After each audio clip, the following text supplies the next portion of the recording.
Hey everyone, so today's video is going to be on this new version of the matrix system that they have going on, which is this like custom fragment collector, right? This is something that they introduced right after Cordelia was announced to be over. They started introducing these, I guess, universal fragments, which is a great system. I am so excited that they're doing this because this will carry over. Like, if you don't pay for badges or anything like that, and you just want to get things free to play off of like summon events or something like that over a 3 month span, you should be able to get enough collectors to eventually get 100 of these fragments and then have your choice of any wood, fire, or water legendary hero, which is a big deal. You know, one of the problems with this game so far, especially with this newer content, is it is locked behind, certain heroes. Arctic Goliath is rather dependent on people like Jocasta or Ackerley, or if you have, the twins. In Earth Titan, it's kind of locked behind Jocasta as well. If you don't have Jocasta, you're going to need someone like Celestial Kane and Punk with a really strong Rosalie. It's also, Zitlin is kind of important to this, or Arlo. And then the Fire Chaos boss, he's kind of locked behind, at least on the higher stages, someone like a Haruna or a Poros or Badmar, who I'm still missing, which is kind of why I'm stuck behind this.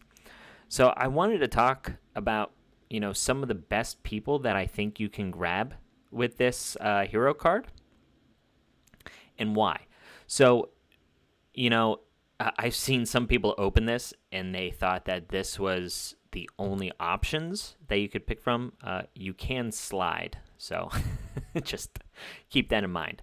So, none of these heroes off the bat are really important. Savannah, there's plenty of comps now with Savannah, but she is a fusible champion. Never do stuff like that. Gangello, same thing. He used to be kind of really key. I've got a couple champions that I truly want to talk about. So Muriel and Shane are both really nice for Rift of Chaos. They have specific comps here and there with each individual team. Shane is a universally good hero. He's good in every single aspect of the game. And people who don't have Shane, this is a extremely viable option for you. He's really good in dungeon speedruns. He's great in Guild versus Environment. And if you actually have him Ascended 5, which I know is very hard, but if you do, he becomes a real, threat in PvP. So Shane is an excellent choice. He's used in both the Wood Rift of Chaos boss and Water. So Shane is 100% a viable option, although he is not someone that I would directly recommend. But if you have the other champions that I'm going to list on this video, Shane is not a bad pick. Rachel, solid champ. Seema, also a solid champ. Even though they nerfed her, she is still pretty relevant in the Water boss for Rift of Chaos. I use her in my Water 12 team, which I think can actually scale all the way up to the Rift of Chaos 2 stage, which is all three bosses combined. That has 3 stages to it, so I think I'll be able to beat the second stage using her in my comp. So Jocasta is one of the ones that I think is pretty viable. The issue with Jocasta is she's a real meta unit in 2 of the Earth boss and Water boss comps. So you're going to have to pick and choose which one. I think she's probably a little more integral to the Wood boss, but also interchangeable there if you have 2 of the Light and Dark epics, which is Punk and Celestial Kane. But with that being said, she's good in PvP as well. So I could see her as a viable option. She can help you scale up in Rift of Chaos in 2 of the bosses, which is really important. What I'm trying to say there is, even though you can't use her in the same team if you ever get to this function, if you're stuck on either of these bosses, you can use Jocasta in both of these teams. So she's interchangeable, which is a great value pick for a Selector item like this. So Jocasta, I think, is definitely a viable option. Moving on from that, Cordelia is, I think, by far the best PvP character for Red, Green, Blue in the entire game. She is one of the few options in Red, Green, Blue that is a direct counter to most legendary Light and Dark heroes, which is such a rarity in this game. She is a complete menace. So if PvP is your thing, in my opinion, she is the clear pick if you do not have her. If you missed out on her on other Matrix units, I think she is the clear choice if you are PvP centric. The character right next to her, Ackerly, is amazing. She was actually so good that they had to nerf her mechanic. Kind of. I mean, it was kind of busted from the get-go, but it was breaking all kind of records in Guild Boss. And on top of that, she's actually an amazing unit for Rift of Chaos Water. I also believe that she can be used in the Wood Boss as well. At least there used to be teams. I don't know if this nerf has, hampered that or whatnot. But she is a great poison damage dealing unit. She has a great trait, which is this team-wide immunity at the start of her turn, and it's on a 4-turn cooldown. So every 2 turns, you'll have that 2-turn full immunity up. Also, she reduces damage, AoE damage, by 50%, and I'm almost positive that this is for your entire team because the damage reduction is just absolutely insane. And then, if you see here, if she's ascended, it reduces up to 80%. It's absolutely nuts. And on top of that, she'll get focus up too, which is kind of important in the Rift of Chaos stages. You need to build about 150% focus on your heroes. So if you have this at the start of the round, I mean, really helps with min-maxing your stats for the higher stages of Rift of Chaos. So Ackerly, I think, when it comes to PvE, there's 2 choices in all of PvE that I think you want to make when it comes to like Rift of Chaos if you don't have these characters, and Ackerly is one of them. So I do not have Ackerly. She is on the top of my list. She's the second character that I plan on picking out of these. Right now I have one more person that's a little more important, and we'll get to that in a second. But I'm waiting to use this Selector until the 1+1 summons, because if I pull Ackerly or the other hero, I can then choose the subsequent hero with this, and it'll really help my Rift of Chaos team. So Ackerly, I think, is a fantastic choice, especially if you have the other units on this list. Jerome is another really outstanding character in PvP. He's not as good as Cordelia, but he is extremely strong. He deals with a lot of meta champions in regards to like higher defense. This also includes LD champions.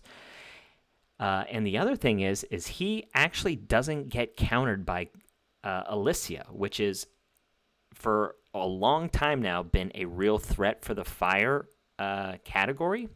People like Cordelia really struggle against Alicia, but Jerome can actually go toe-to-toe. So he's another great PvP unit if you guys are more focused on PvP. And you have Cordelia. Hyun Woo, I think, is a really nice option, but he's not needed, especially if you have Ackerly. So I would much rather value Ackerly higher than Hyun Woo, although he is a really nice champion for the Water Rift. He's also pretty good in Guild versus Environment, but he's lower on the totem pole for sure. Zitlin is another viable option, I think. He's known for his curse ability, where all of the damage that you've done while the curse debuff is up will be duplicated after the curse debuff has run out, it'll do the same amount of damage, so you're basically doubling your damage while Curse is up. This is what he's known for, but what's extremely underrated is his passive. Being able to get this heal over time based on 35% of the damage you received is extremely, extremely important in Earth Rift of Chaos boss. The Chaos boss has a mechanic where he reduces the amount of healing that you do. This heal over time, from what I've seen, is not really affected by it. So you almost get full heals from Zitlin, and that is definitely an underrated skill. Also, on the lower stages of Rift of Chaos, there's a lot of cheese comps where if you have Zitlin and Shane and Flarence, you can just do like raw damage, and you're able to kind of cheese those comps if you don't have the necessary units or anything like that to scale higher. So he is a viable option there, in my opinion. But again, he's more lower on the totem pole. Maybe for like beginner players, Zitlin is usually a solid pick for progression. So that's something to keep in mind. Flarence is one of the best heroes in the game, but if you're a newer player, you have some kind of like beginner's pack where you can pick Flarence, and that was just a huge boost to new players. So I would think that most people have Flarence here. If not, she's, again, also another viable option. Ralph is another hero just like Jerome or Cordelia, where he's just a complete menace in PvP, but he's only PvP related. He does have some value in guild versus environment, but that's maybe on lower stages, you know, to do his AoE taunts, that kind of thing. But in regards to PvP, he is a complete menace, but he does require a lot of investment. You're going to need him A5. So if you are purely a PvP gamer and you have Cordelia and you have Jerome or something like that, Ralph is definitely a viable pick. He's very strong, but he's going to take a lot of investment. Alicia, you know, I talked about her when I was mentioning Jerome and Cordelia. She is still one of the premier PvP units for Fire. Just because she's so fast and she's kind of easy to build, you only need to stack attack, speed, and health to make her a real threat. So she's another great PvP unit, but I still value people like Cordelia and probably Ralph over her if you have the means for investment. So Matson, Rosalie, all very viable options, but definitely not needed. They're kind of like complementary characters in PvE. Rosalie does have plenty of applications in PvP as well, so she is an okay pick, but I would not waste a really valuable resource like this on either of those champions. Arlo, this is a newer guy that we've been hearing is kind of the key to clear the very final stages of Rift of Chaos. Whenever you're fighting all three bosses, he is almost necessary to clear the Earth boss. He has a lot of cool things with Ignite, which help reduce damage from the Earth boss. He also has a counterattack, which is where you get most of your damage on the Earth boss, so he kind of fills two roles. He can serve as like a Rosalie counterattack champion for big damage, and then also put up debuffs to reduce damage. And then on top of that, he has a great Ascension, where your other champions that are trying to put Ignite up on the boss don't have to worry about focus. This is just a huge buff for that team. It is a lot of investment, but Arlo is almost key to that. So if you are an end game gamer and you're trying to min-max your PvE runs, Arlo is probably one of your choices here. If you don't have Ackerley, if you don't have a Jocasta or things like that, Arlo might be your pick. So as we shuffle down here, we're going to actually reach the character that I am going to most likely pick out of this. Before we get there, Poros is a nice unit to have in Rift of Chaos Fire, but he is not necessary. So he is good, but again, I don't think he's the end-all be-all.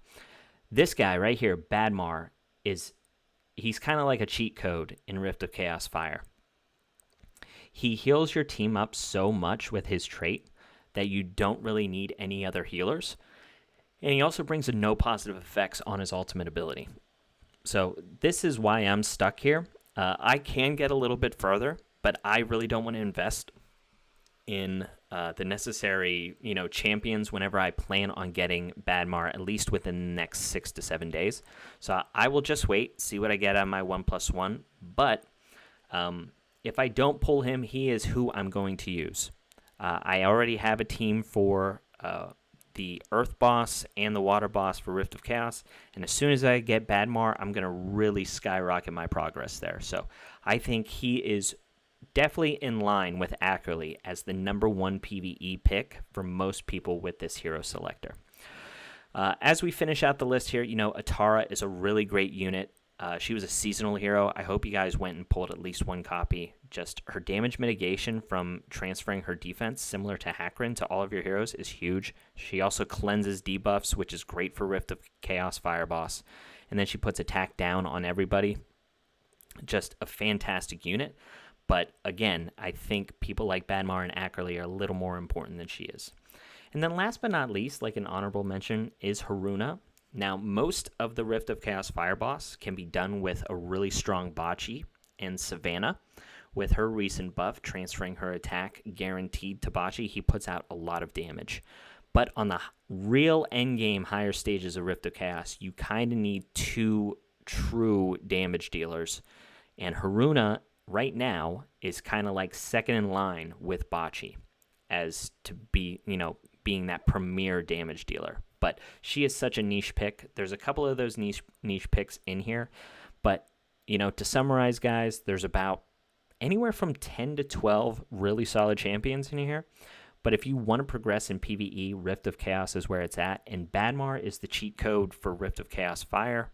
And then Ackerly is the cheat code for Rift of Chaos Water.